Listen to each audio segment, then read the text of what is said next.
Ayaw mag-gumana ng laptop. Tara, hoy. Mura na kayo.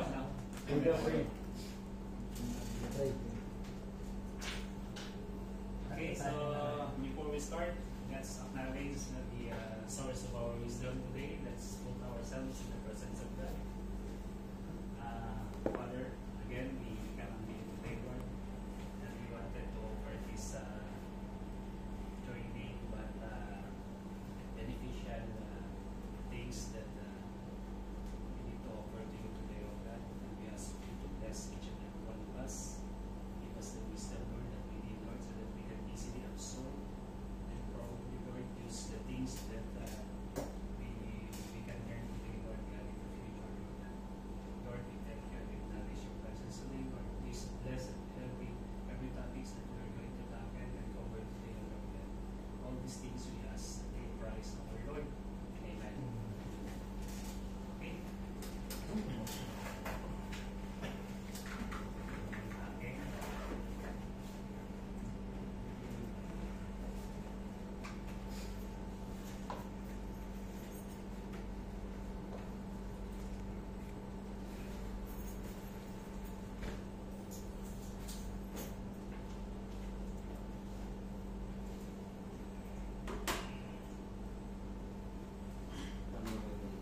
Okay, so sorry no for the latecomers, but rest assured that yung mga kasamahan ninyo, pagturuan kayo.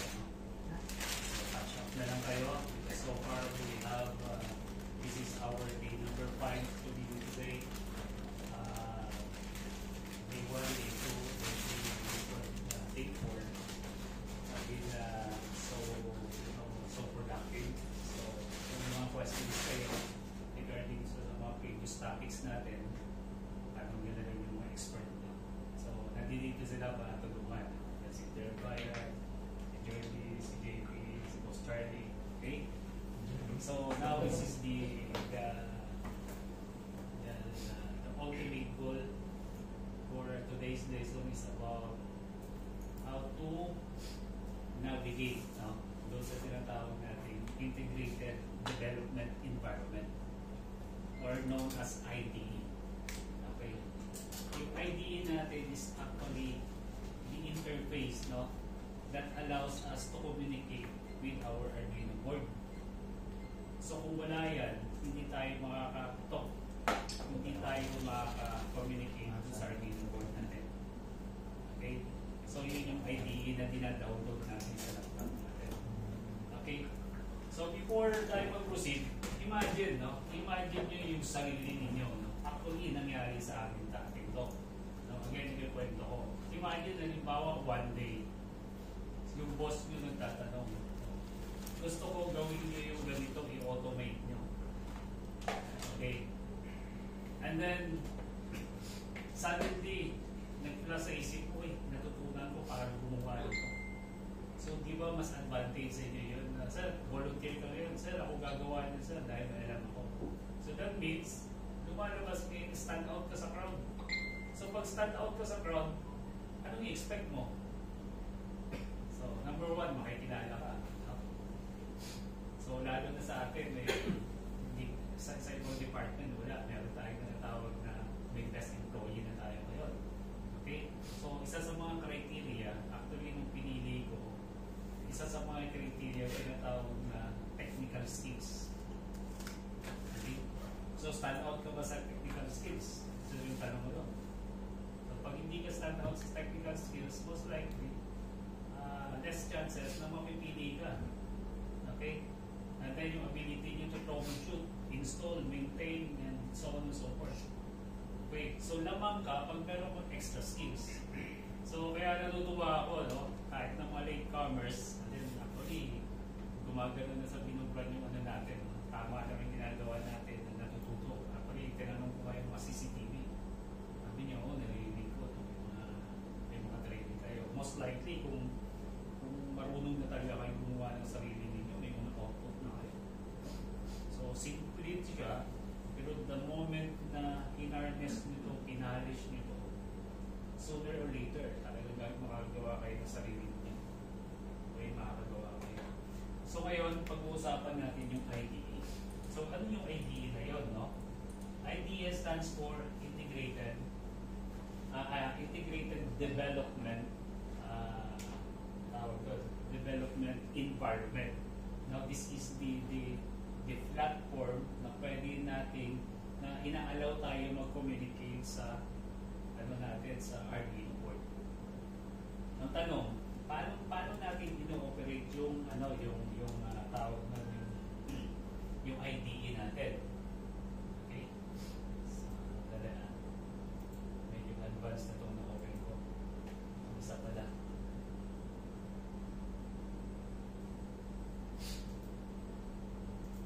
Okay.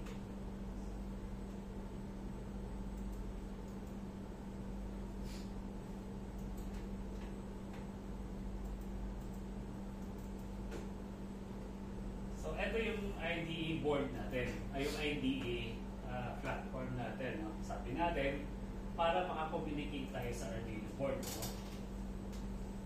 Okay. So, kung mapansin nyo, yung IDE natin is divided into three main parts. Dito ko na lang yung menu bar natin, okay, yung text editor natin, at saka yung output pane natin or output window. Doon sa menu bar, makikita nyo, meron tayo. So the moment na click yung Arduino, yung shortcut sa desktop ninyo, ito na kagad ang lalabas. Okay? So makikita nyo sa taas, that part is known as the menu bar. Okay? Yung second middle part natin, yun yung text editor natin, and then yung last part natin, bottom window or pane is the output pane. Doon sa menu bar where we can see the file, edit, sketch, tools, and help. Okay? Can you please open your IDE? So we will walk through together, no? Sabay tayo.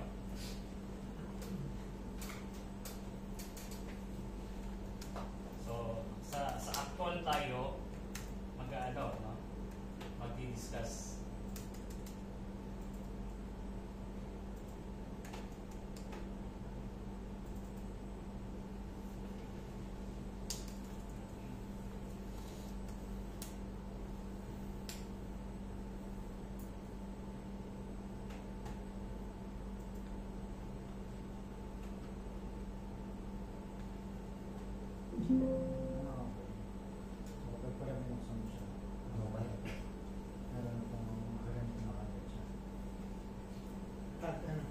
Pag binuksan mo, dapat mo Sinama daw.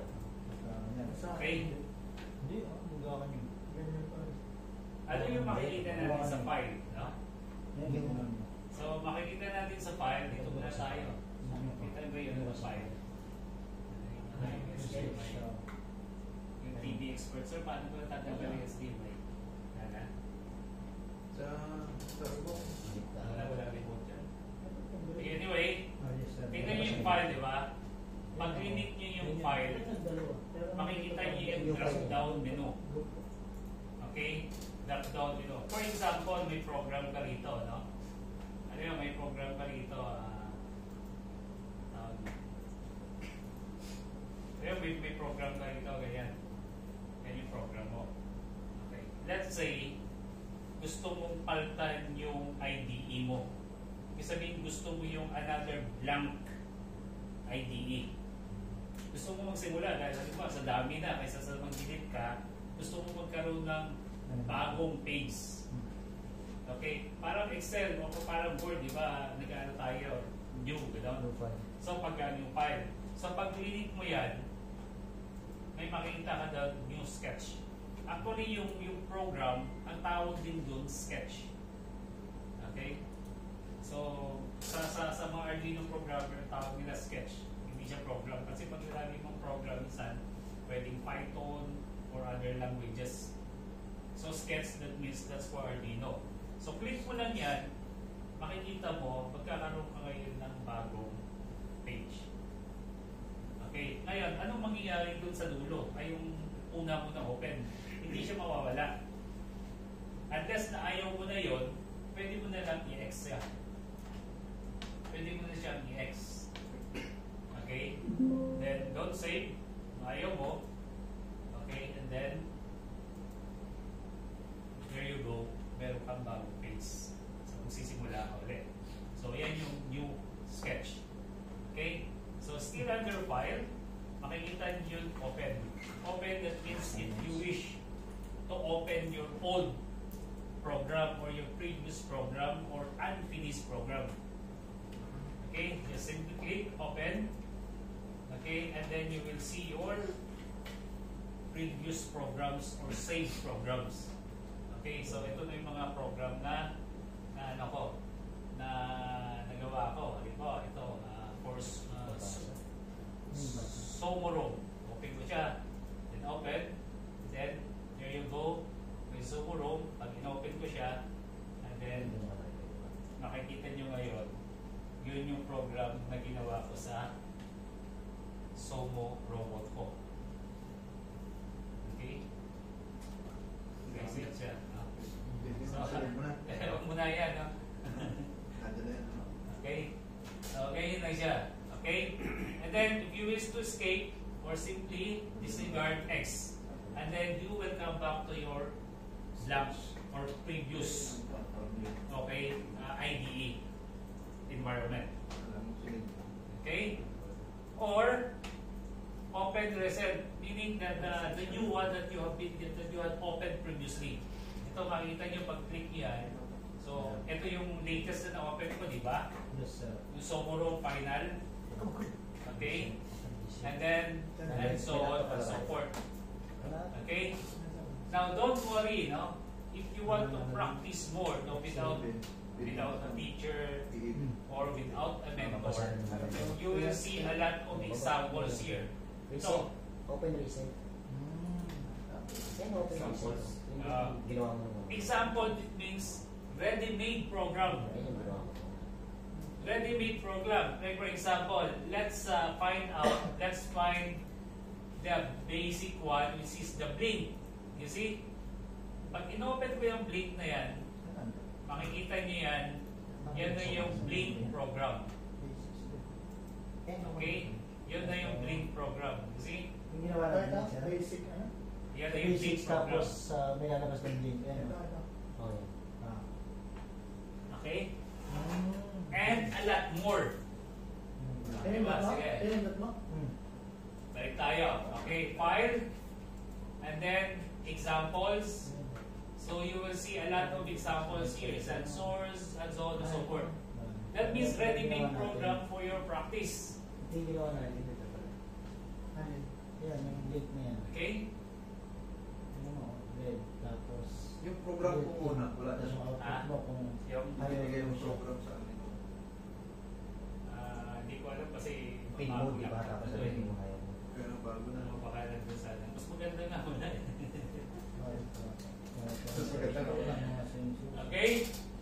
And then, save as. Okay.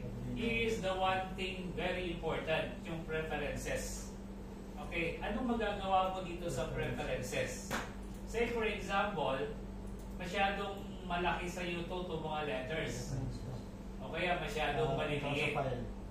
Simply click File, and then Preferences, Advance. and then you will see another window that allows you to change the color. For example, I want to change yung, kita niyo yung editor font size. Kung makita siya. Ayan, ito. Okay, yung editor font size, no? Lakayan mo yung sulat. Lakayan mo yung font. Halimbawa, ginawa kong 40. Yan yung 100%. Okay, then okay. So makikita niyo kung lumalaki yung font niya. Tanawa 16. Okay? So, 160. Laki yan. Kaya 22 lang. Ayan, kahit mga 120. Kaya minsan, medyo ano na mata mo, lakihan mo siya. So that's still under preferences. Okay? So wala tayong question, no? Next. Pwede mo rin i-change to. Medyo may pagka-weirdo ka. Di, gawin mo halimbawa na dark. See? So dark na kayo yung background Hindi ko mo. makita eh. Ayan, tama Okay. yan. Tulin mo naman. So depende kung ano gusto mo, no? Tama, tama. Ito, ito na to. Dark sa rin kita. Okay? Or, gusto mo halimbawa like Thea, okay, ganyan naman, no? Tapos preferences. So, bahala kayo kung ano yung gusto ninyo, no? Kung ano yung ano nyo. And that's under preferences. Okay? What else? Kung gusto mo Arabic, hindi ko alam kung may Arabic ko. Patay. Huwag na natin ano ba, hindi mabasa. Mababasa yung settings. Tagalog yun. Hindi, subukan natin. I-Chinese natin. Okay. So, in-chip na siya. Ano yun? Wala nang taga. Okay? Mamaya, hindi natin Hindi mapalik. ayaw yata in-chip. I-reset natin yung laptop. In-chip na siya. Gusto mo mo. Gusto mo ulit. Asa na yun? Sa... Yan, sir, may programa. Hindi, ito. Yan, sir. Okay, and then, Yan na yan, sir, yan. English na yan. Ay, okay. Yung okay, hindi ano eh, no? May Chinese. Para lang maintindihan mo na. Okay, still under the preferences, makikita mo dito na every time ito, i-check nyo na lang yung auto-save, no? Para automatic siya nagsisave. Isa, baka makalimutan mo siya. Okay? And then, pwede mo rin i-check itong compile tsaka upload para every time na nag-upload ka, nakikita mo dun sa baba kung nag-upload talaga. Pero huwag nyo na i-check yan kasi hindi komplikado na sa inyo muna. No? Dito na yan sa mga advanced na. Okay? Doon ako magaling sa ano. Next.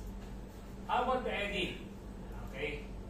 Makikita niyo sa edit, yan. Undo, redo, cut, copy. Gusto mo paste, select all. Parang Windows, parang Excel din. Ang one thing na so important dito yung comment. Comment? Comment and uncomment. Yung comment na yon. Bakit? Nakapansin nyo, ito ang tinatawag na comment tag. Okay, sir. That means, hindi irarun ng computer yun. Nakakomment yan siya. Iko-comment niya lang. Halimbawa, sige. Halimbawa, nagkubuha ako ng program dito. Halimbawa, burahin ko muna yan kasi parang pangit. Halimbawa, sabihin ko, digital right. Siya, malaki ha. Linitan ko lang. Paano nga linitan to? Sa Preferences. Then, going to 30. Yan. Wala, digital right, pin 13, high. Okay. And then, yan. So that means, irarun ng computer yan. Magkari, dalawa. Naglagay ako dito na, so highlight nyo lang yan, right click, parang nagagawa lang ng Word, then copy, and then paste. Okay? Ayan siya. Hindi ka na mahirapan to, bro. Okay. Halimbawa, ito, nasa pin 15. Eh, kaso ayaw ko ng pin 15. Dahil wala naman talagang pin 15, di ba? Ng 13 lang, halimbawa 10. Gusto ko, ang patatakbuhin ko lang ng 13 lang. Wag muna yung 10. So, anong gagawin ko? Either manually, i-type mo. So, nakikita nyo nagbabago yung kulay. Yes, sir. Okay, sige. Naging green siya. Ibalik ko dun sa para ma-distinguish talaga natin. Dun sa may light Arduino na. Yan. So, napansin nyo, di ba? You see? Pag nilagyan ko ng comment, okay, Hindi na siya babasahin. hindi niya irarun. Hindi na niya Sasama. Or, under dito, makikita nyo sa edit, makikita nyo dito, comment and uncomment. So, pag naka-highlight yun, makikita nyo, yun yung comment niya. Halimbawa, marami na yung program. Kasi naman isa-isahin mo, di ba? Di ba, 10 yan. Lalagyan mo ng bawat ganun, isa. Halimbawa, ito. Yan.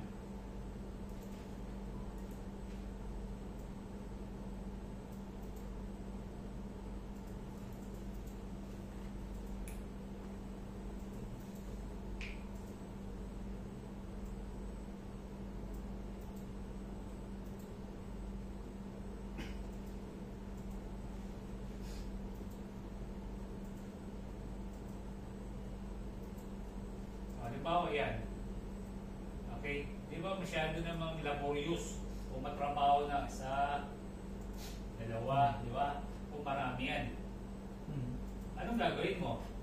Gawin mo, i-highlight mo lang yan kung ano yung gusto mo na hindi irara. Halimbawa yan, punta ka ron sa edit, then comment. Yun na siya. Okay? Okay, kung gusto mo na ibalik, Hindi ka na maglalagay ng isa-isa. hindi ka na maglalagay ng isa. Okay, kung gusto mo na ibalik, punta ka uli sa edit, and then uncomment mo na. So, babalik na siya.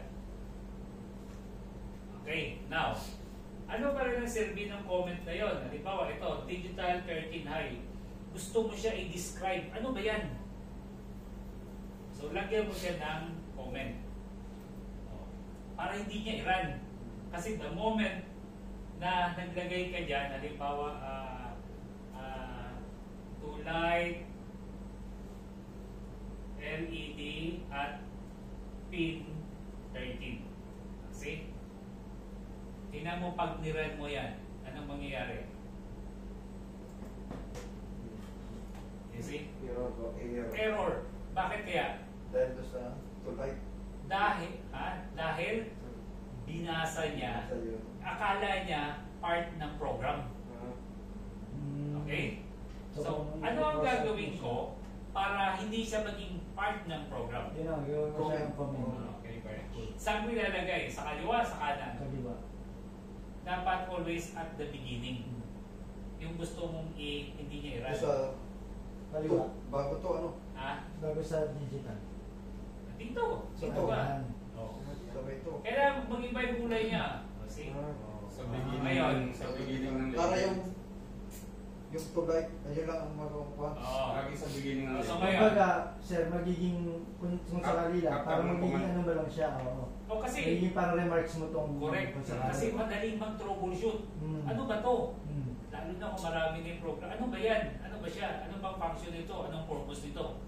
So para mas madali mo maintindihan, ito pala itong na nakagamit sa 13 yung ilaw ko. Madali siya. So pag inano ko yan, pag nirun ko yan, makikita niyo.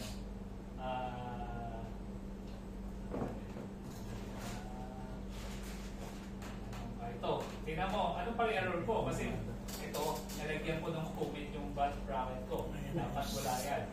So, kung titignan nyo, okay, complete, success. Ibig sabihin, hindi niya nirun. Okay? So, yun yung purpose ng comment sa uncomment. So, ngayon, gusto mo mag-comment, halimbawa dito na ganito.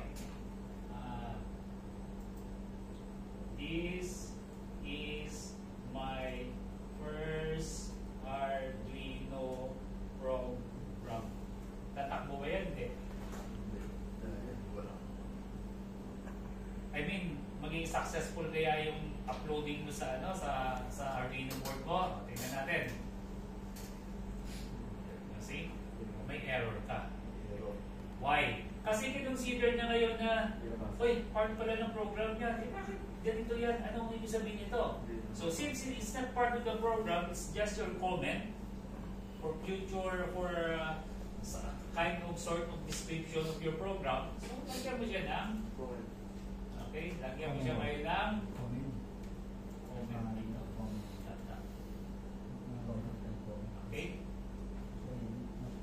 Comment. Comment. Or, halimbawa, napakarami. Dito ka na naman.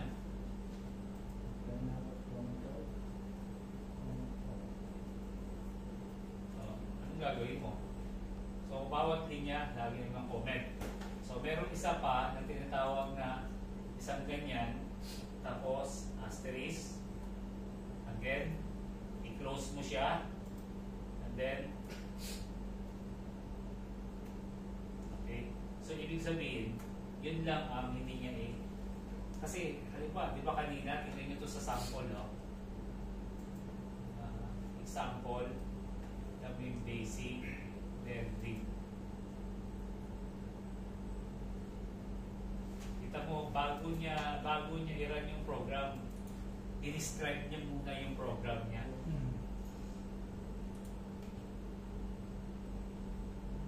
Or, pwede mong lagyan ng comment dito isa-isa. I-add comment comment mo, di ba? Pwede siya. Eh since napakahaba yan, halos isang paragraph yan, pati yung pangalan. Okay? Yan lang pala. Ano? Oo. Para yun sa isang linya lang yun. Okay? Ayun na lang pang- So, anong gagawin ko? Tignan nyo ha. Tignan nyo ito. Pag tinang ito parang ito yung pinaka-period ng uncommon ko. Tignan nyo ha. Yung pinakahuli. Tignan nyo yung void. Tignan nyo yung void na word. Yung void setup. Ito. Tignan nyo ito ha. Di ba kulay-kulay yan? Pag tinanggal ko yan, tignan nyo. You see? Pati void setup, Sumama. kinoment, tinamaan siya, hindi niya iraran yun. Which is error. Di ba? Nasasama siya. Sige, tingnan nyo. Iraran ko. May error siya. Kasi yung voice setup, dapat gumagana yon. So, i-close ko siya. Na parang ito yung pinaka-period ko. So, gagawin ko, kung dito ang ginawa ko, slash, star, dito naman gagawin ko, star muna. Okay? Then, slash. Kasi bumabalik yung voice setup ko. Nagiging pula ulit. Can you follow? O, tingnan nyo ha. Tanggalin ko. Parang binakuran. Ano? O, binakuran. O, sige. Gamitin natin yung plain language natin. O, binakuran mo na. Para wala Dapat ka- ito lang. Okay? Hindi ka pwedeng mag-ugar na bakod. Okay? So, ganun siya. Then, Kinuwarantin. kung maramihan na. Pwede Ang tanong, pwede ba na isa-isahin ko na ano? na ba? Pwede. O, sa tingnan nyo ha. Comment. See, pwede rin siya. Eh kung marami agad yan, kasi gamitin ko na lang yung sa edit para ganun ko. Eh samantalang yun, tapos na. Mas ano siya, mas shortcut. Okay? So tandaan nyo ha, yun yung ginagamit ng comment. Okay? Ang tatanda. Ipupuno na. Ayun, Napupuno may na. video naman eh. Napupuno Ayaw na. pumasok sa kulang. Sige, Napupuno na. huwag na natin ano. Kulang na nga. Ngayon, siyempre, 5-1-2. pag tingnan nyo ha, tingnan yung program. Pag professional program ka, ang pangit. So, ang mangyayari ngayon, kung igaganon ko, under the edit, i-check ko yung, tingnan nyo niya, yung increase na indent, tingnan nyo ha. Parang increase siya, see? So, kung ganun siya, edit, tapos, ang-indent, di ba, sa mga English, paragraph, iusog nyo naman siya natin, see? So, makikita mo siya. Kasi dapat pag marami na yung program mo, naka-align ni sila. But anyway, hindi pa naman komplikado yung Kung sino ang program mga natin. magkakasama, parang Oo. gano'n, di ba sir? Okay?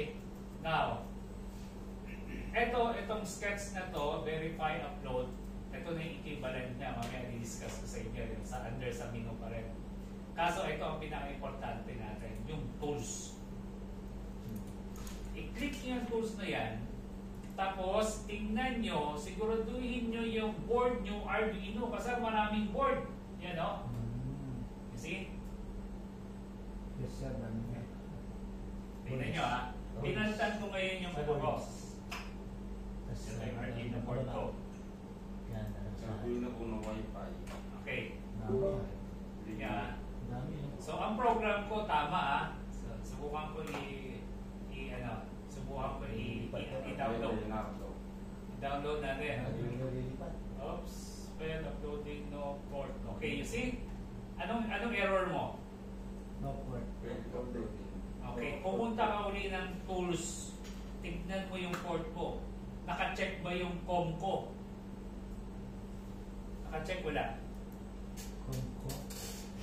Ito, yung sa akin ha. Kasi ako may error. Ito. Hindi, di ba? Hindi. That means hindi na-acknowledge ng computer natin yung board natin. So, anong gagawin mo? Dapat i-select mo siya. Okay, so nakita mo yung port mo COM6 na. So, pag tina-download ko na yan, wala na siyang error. Port? Yes. Nababasa na yung port. Gets? Wala. Wala eh. Wala. Wala sir. Naka-disable siya. Hindi makakabit ng ating Nakakonect ko yung niya, wala. Hindi sir. Wala. Hirap ka. Hindi ko misteryoso. Hahanapin talaga yung Arduino. Magaling ka kasi. Kaya yun. Hindi, Okay. nakikinig kaya di na ako panik eh. So anyway, so it's my fault. So dapat pala na ako na eh. Okay, sige. Nagkamali ako. Yung board ko, ang napili ko, halimbawa, board ko is Arduino Nano. Okay. Hindi ako, dahil excited lang ako. Pero nung in-upload ko siya, tinan nyo, anong mangyayari. Ganun din. Hindi compatible kasi yung Nano, ano yun. Yung isa. Kakamit na. Ang malakasan talaga si Jerry. Bumili ka kasi. Ayan, halimbawa, yan. Ayan. Tapos, Tapos, layo ah. in-upload ko siya. Okay, the programmer is required to upload, no? Yan siya. So, kung Arduino board yan, i-tools mo siya, then click mo, hanapin mo yung Arduino ulo. Okay? And then, makikita mo naman dito eh, kung ano yung ano mo, kung ano yung board mo. Yan, yung board mo na-connect ng COM6. Okay?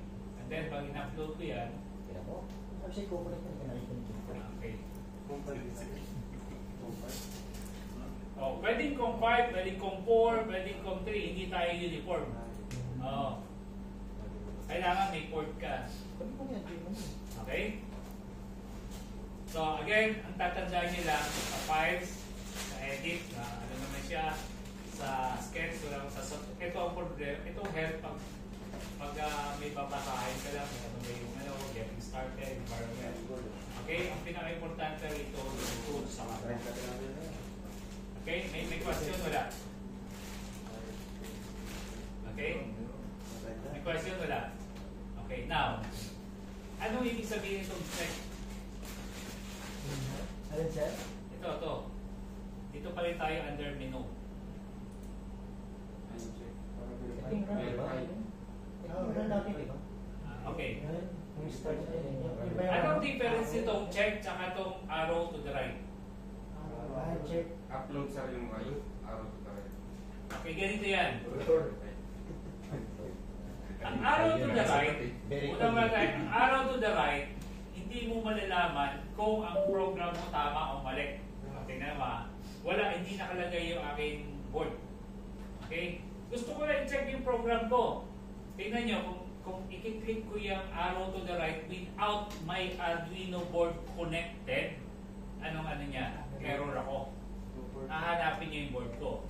Ngayon, meron bang chance na ma-check ko yung program ko kung may error o wala even without yung board ko? Dito ka ngayon sa verify. That means verify your program kung may error siya. So, i-click ko ha. So, you see, successful. That means yung aking program walang mali. Okay. Halimbawa, nilagyan ko ng mali ha. Ito, lalagyan ko ng uncomment, a comment ko. Binala ko siya. Yung binala ko is really a part, very important part ng program. Tingnan nyo.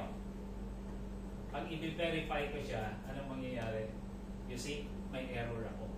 Kahit pala wala yung Arduino. Correct. Nababasa pa rin. Ibig sabihin, pwede kang kumuha ng program Pwede mo. ka mag-program kahit di nakakamit. Oo. At mag-check mo kung may mali o walang mali yung program mo. Now, pag sinabing may mali o walang mali, it doesn't mean na pag sinabing walang mali, yung program mo will run according to your requirements. Okay, sabihin ng walang mali, you correctly follow the syntax. Kahit walang board ng class. Walang hindi ka nagkamali sa kama, hindi ka nagkamali sa semicolon, and so on and so forth. So later on, i-discuss natin yung syntax. Ano ba yung syntax? Syntax is actually like English grammar na dapat pag sinabi mo may verb tsaka may adjective. Okay? Yung inaan mo, sabi mo si Charlie is good. Okay? Pag sinabi mo lang Charlie good, Indiano ka naman sir. so, kung titignan mo sa English grammar, mali siya. Charlie good. Chinese yun, Chinese. Pero kung titignan mo yung grammatician, dapat tama siya. Okay? Charlie is good. So may subject ka, saka meron kang adjective. So yun yung syntax mo. So that means, di ba, pag gumagawa ka ng sentence, sabi nga nila, dapat you have to end your sentence with a period. Yan ang bumagsak eh. Di ba? Kung walang period, mali siya. Pero sa atin, wala siya. Pero sa computer, very critical yan siya. Tinitignan niya yan. Pag kailangan mo ng period, periodan mo yan. Pag kailangan mo ng colon, colon yan. Pag wala yan, mali. So yun yung ibig sabihin ng syntax. Okay? So that means, i-check ngayon yung program mo kung tama ba yung follow mo na syntax na yun. Hindi. Okay? So again, the check one simply verifies your program whether you have correctly followed the syntax or not. But not necessarily na yung program mo magra-run according to sa, uy, sabi ni sir, pag ito, i-verify ko kung tama. Halimbawa, gusto mong i-blink yung LED mo alternate. Tapos yung LED mo pala, sabay, hindi siya. Pero nung verify mo, walang error. So sabi ni sir, i-correct niyo yung program ko. No. The check here will not correct your program. It will only verify kung tama yung syntax ang ginawa mo. Nakuha nyo? Kasi baka magkaroon ng misconception doon na nung verify mo, ay tama yung program ko, dapat nag-alternate ko kasi walang error. No. Hindi ganon. Tama yung program. Pero ang program niya, yung sabay lang ang Oo. Para doon lang. Hindi Pero, doon sa gusto mo na Hindi gano'n. gusto mong nakuha. Yun ang ibig sabihin nun. Okay? Now, masyadong magulo na. So, masyadong magulo na ang gagawin ko. Kung gusto mo, iipurahin mo. Or, sige, palitan na natin. New sketch tayo. Okay? Para wala na uli yung ano. Ipurahin ko na ito. Bago na ulit. Okay, don't say. Bago na siya ulit. Bago page na ulit. Okay? So again, check and verify. Okay? So yan lang siya. Yun lang yung dapat yung tandaan. Again, ang yung pinaka-importante is yung file nyo and then the preference. Okay?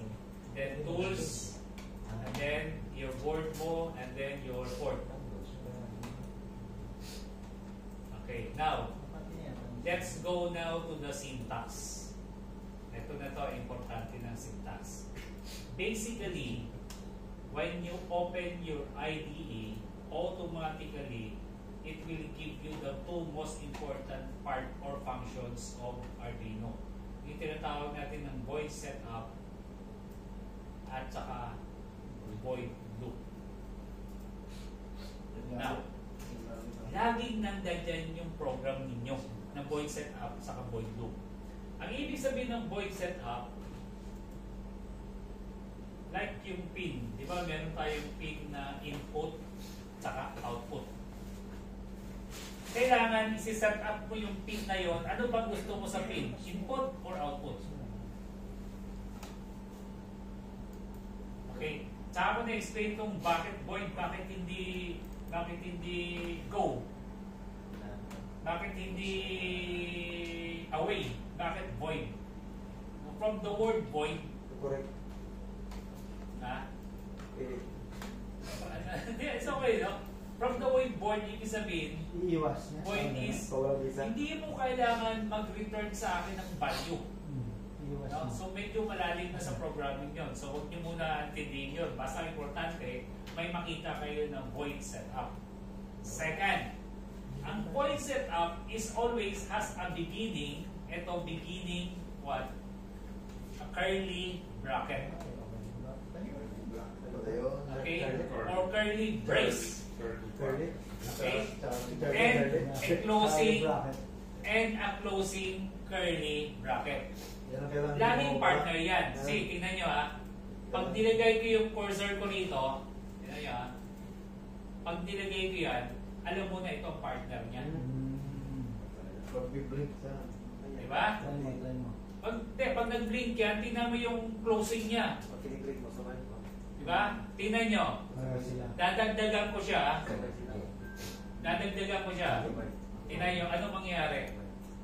Dinagdagan ko. Kasi, Wala rin ako. Ay, Wala lain pa na. rin. okay, yung isa lang, pero yung isa, tingnan mo. Anong partner niya? Wala. So dapat partner lang talaga. Dapat lahat may partner. So buburahin ko yung isa para automatic, yun na yung partner niya. Pag wala yan, Malungkot. at binerify ko, Walang partner. tingnan nyo, error. Charlie. Walang partner. Dadadabi si Bilyan. Ikaw pa yung Charlie. Kaya hanap ng partner si Sir. Kaya hanap kitang partner with Charlie. So nakita nyo, actually, bibigyan kayo ng clue. Compilation error expected initializer before. Ano You see? problema? Wala akong magagalit. Nakita nyo? Walang partner. Lagyan mo siya ng partner. Anong partner niya? Yung closing. Ano dapat dito? Closing, opening. Opening. Open. Diba? Open, kasi yung isa. Open siya. Ngayon, i-verify ko. Pusok na. Pusok yung close yung isa. Close. You see, kahit walang program yan, kahit walang laman, that means Okay. tama yung syntax ko. Okay? So, importante yan, ha? Importante. Pangalawa, sa loop naman, ganun din. May partner din siya. Okay? Nanibalo, may partner din siya. Okay? Lagi ko lang. Yan yung syntax. Okay? Now, punta kayo dati sa void setup. Ang void setup, pwede ko itong burahin na, walang problema yan. Yan. Para malinis naman yung program ko or i-add comment ko lang. Okay, tingnan nyo sa void setup. Ano bang ginagawa ng void setup? Ang void setup is used to set up the pin. Output in input. Okay? Whether do you want it an output or do you want it as an input port or pin. Halimbawa, Tayo lagay na natin puro. di ba nakita nyo from 0 to 13 input output yun tapos may analog tayo? Analog. Yes, sir. Anong gusto mo?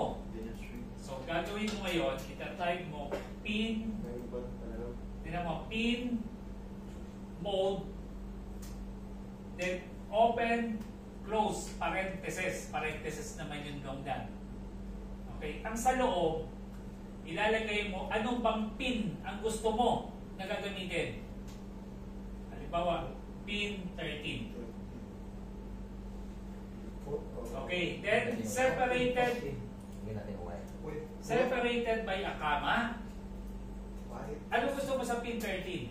Is it, do you want it as output or input? Wala namang 40. Okay, for now, output tayo. So, gawin mo, all capital, lagay mo, output. Lalabas siya. Oops, kulang. Saan? Output. And then, another important syntax, every each line, end it with a semicolon. Semicolon. Oo. To indicate that one line, that is one line. Okay, now, let's say you want another pin. Pin mode. Tignan nyo ha. Pin mode. Yan. And then, halimbawa, 14 input. Okay? Sandi mo ng 14. Walang 14. Sige. Pero kung ginagawa, bakit? 12. Hindi pa niya nag-run. 10. Hindi pa siya nag-run. Di pa Hindi pa niya pinarun. Di ko pa nag-run. Sige, i-try ko eh. I-verify ko ha, kung tama ba yung syntax ko. Pin mode mali.